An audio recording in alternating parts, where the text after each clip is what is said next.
on Sri Lanka. Now to Nepal, where the government's considering some radical changes to boost its economy. One of the ideas is declaring a 2-day weekend instead of a Saturday-only weekend as part of its measures to reduce the consumption of petroleum products. The government's already increased the prices of fuel 4 times in recent months following a sharp rise in global crude prices.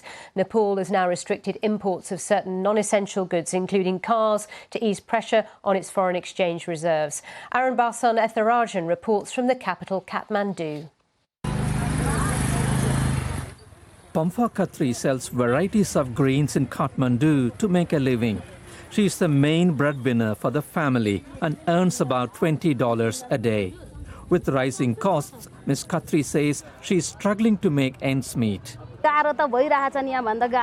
get up at 3 a.m. every day to buy vegetables from nearby villages and bring them by bus to Kathmandu. My husband doesn't work, so my family depends on my earnings, and I have to pay for the school expenses of my 2 sons as well. With rising cost of essential items, life is increasingly getting tough. The pandemic lockdowns disrupted supply chains, sharply increasing prices in Nepal. Prices of some food items have gone up by at least 20% in the past few months. Nepal is a landlocked country and it depends on its southern neighbor India for most of the products, including vegetables. And if there is any price fluctuation in India, that is having a cascading effect here. In addition to that, traders here say the increasing fuel prices means they have to pay more for the trucks to bring in the vegetables here. Trading associations say they had to pass on the rising costs to consumers. In COVID, there are very limited demand, but now suddenly in international market, the demand increases, so shipping container cost also increase. Air freight for cargo also increase, and both the increase are over 300%. Fuel prices have also gone up following the war in Ukraine. Nepal, which imports all of its oil, faces a hefty bill.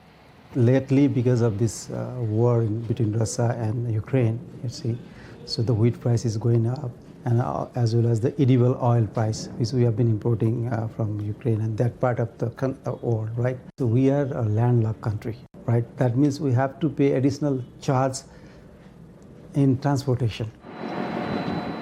Nepal depends on ports in neighboring India to transport its cargo containers. The global shortage of containers has led to a spike in freight costs. With prices rising and incomes remaining stagnant, many find themselves cutting back or spending cautiously. For sole breadwinners like Ms. Khatri, she says she needs to find more work to put food on the table for her family. Anbarasan Ethirajan, BBC News, Kathmandu.